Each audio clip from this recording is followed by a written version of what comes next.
नगर निगम में auto workshop के एक्सियन विजय कुमार और सफाई सेवक संदीप के बीच विवाद चल रहा है। इसी को लेकर दोनों गुट आमने सामने हो गए हैं। दोनों ही पक्ष आरोप लगा रहे हैं कि उन्होंने उनके साथ बदतमीजी की। म्यूनिसिपल फेडरेशन की ओर से वर्कशॉप में चल रही खामियों को लेकर निगम प्रबंधन पर भी कई तरह के सवाल उठाए। दोनों ही पक्षों ने हड़ताल की धमकी दे दी है। इसी को लेकर हमने आज नगर निगम की कमिश्नर कोमल मित्तल से बात की। आइए बताते हैं इस मामले में उनका क्या कहना है। हमारे साथ हैं नगर निगम की कमिश्नर कोमल मित्तल, जो हम इनसे बात करेंगे। आज जो नगर निगम में जो मुश्किल चल रही है, दो धड़े जो कह रहे हैं एक दूसरे पर कार्रवाई को लेकर आमने सामने हो गए हैं, और एक का कहना है कि दूसरे पर कार्रवाई नहीं हुई तो स्ट्राइक पर चले जाएंगे। मैडम नमस्कार जी, आपका D4U न्यूज़ चैनल में आपका स्वागत है। थोड़ा मैडम बताएंगे ये क्या मामला है और क्यों ये एक दूसरे पे ये जो है स्ट्राइक की बात करी जा रही है? देखिए, पिछले हफ्ते शनिवार को वर्कशॉप में हमारे एक्सियन विजय कुमार हैं और एक सफाई कर्मचारी हैं संदीप, इनके बीच झगड़ा हुआ है। हमें दोनों ही पार्टीज़ की तरफ से कंप्लेंट मिली है। एक्सियन विजय कुमार का कहना है कि उन्होंने संदीप को तेल चोरी करते हुए और शराब की हालत में गलत शब्द प्रयोग करते हुए, गालियां देते हुए, उनकी रिकॉर्डिंग्स भी कुछ भेजी गई हैं हमें, उन्हें इस हालत में पकड़ा गया है। और दूसरी पार्टी का कहना है कि एक्सियन विजय कुमार ने जाति सूचक शब्दों का प्रयोग करा और गलत शब्दों के साथ उनसे बातचीत करी। सारा मामला हमारे ध्यान में है।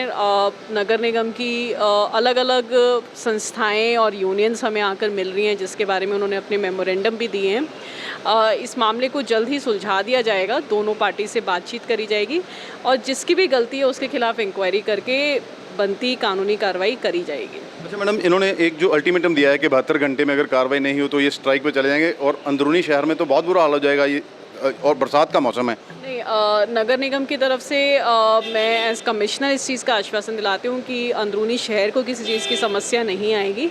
इस लड़ाई को जल्दी इसका समाधान कर दिया जाएगा। अच्छा मैडम, एक सवाल हो रहा है, ये जैसे आरोप लग रहे हैं कि वहाँ जो निगम की जो है वर्कशॉप है उसमें 1 करोड़ रुपए का बजट जो रहता है, लेकिन वो बजट कभी वहाँ पर आता नहीं या वो खुर्द-बुर्द हो जाता है, और एक तेल चोरी की बात भी है, वो कई बार पहले भी हमारा, उस पर क्या किया जा रहा है? देखिए, जो बजट की बात है, नगर निगम की साम संभाल के लिए बजट सेंक्शन करा जाता है, और जो भी डिमांड होती है कि जहाँ पर भी हमें और स्पेयर पार्ट्स खरीदने या वो खरीदना है, वो सब खरीद के दिया जाता है।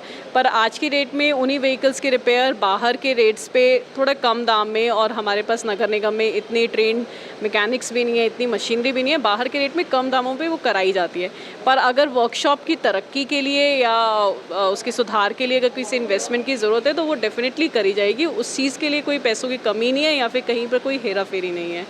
तेल की चोरी के मामले भी कई बारी आज से नहीं सालों से सामने आए हैं, विजिलेंस की इंक्वायरी भी हुई है, और इसी को ध्यान में रखते हुए अभी CCTV कैमरा वगैरह लगाने के लिए ऑर्डर दिए गए थे, जिस दिन ये शनिवार को सब लड़ाई झगड़ा हुआ। तो आप कुछ और कुछ कहना चाहें? मैं देखिए, ਨਗਰ ਦੇ ਆਪਣੇ ਜਿਹੜੇ ਸਿਟੀਜ਼ਨਸ ਨੇ ਉਹਨਾਂ ਨੂੰ ਇਹੀ ਮੈਸੇਜ ਦੇਣਾ ਚਾਹਾਂਗੇ ਕਿ ਇਹ ਨਗਰ ਨਿਗਮ ਦੀ ਆਪਸੀ ਲੜਾਈ ਹੈ, ਚੱਲ ਰਹੀ ਹੈ, ਪਰ ਅਸੀਂ ਇਸ ਨੂੰ ਜਲਦੀ ਡੈਫੀਨੇਟਲੀ ਸੁਲਝਾ ਲਾਂਗੇ ਤੇ ਸ਼ਹਿਰ ਨੂੰ ਕਿਸੇ ਵੀ ਤਰ੍ਹਾਂ ਦੀ ਸਾਫ਼ ਸਫਾਈ ਦੀ ਜਾਂ ਵਿਵਸਥਾ ਦੇ ਵਿੱਚ ਕੋਈ ਵੀ ਪਰੇਸ਼ਾਨੀ ਸਾਹਮਣੇ ਨਹੀਂ ਆਏਗੀ। ਦੂਜੀ, ਮੈਂ ਆਪਣੇ ਨਗਰ ਨਿਗਮ ਦੇ ਮੁਲਾਜ਼ਮਾਂ ਨੂੰ ਵੀ ਇਹ ਕਹਿਣਾ ਚਾਹਾਂਗੀ ਕਿ ਅਸੀਂ ਇੱਕ ਪਰਿਵਾਰ ਦੀ ਵਾਂਗ ਕੰਮ ਕਰ ਰਹੇ ਹਾਂ, ਕਾਇੰਡ ਅਸੀਂ ਇਸੇ ਤਰ੍ਹਾਂ ਕੰਮ ਕਰਦੇ ਰਹੀਏ। ਪਰਿਵਾਰ ਦਾ ਮੁਖੀਆ ਹੋਣ ਕਰਕੇ ਮੈਂ ਆਪਣੀ ਜ਼ਿੰਮੇਵਾਰੀ ਸਮਝਦੀ ਹਾਂ, ਪਰ ਕਿਸੇ ਦੇ नाल भी किसी तरह की धक्केशाही बिल्कुल बर्दाश्त नहीं किए जाएंगे। धन्यवाद जी। ये थी नगर निगम की कमिश्नर कोमल मित्तल, जिन्होंने कहा कि दो धड़ों की लड़ाई चल रही है, दोनों की ओर से एक दूसरे पर आरोप भी लगाए जा रहे हैं, लेकिन वह जांच कर रही हैं, जो गलत होगा उसको सजा भी दी जाएगी। उन्होंने ये भी आश्वासन दिया है कि शहरवासियों को घबराने की जरूरत नहीं है, जो शहर की सफाई व्यवस्था को कभी खराब नहीं होने दिया जाएगा। अमृतसर से D4U न्यूज़ के लिए दीपक भंडारी की खास रिपोर्ट।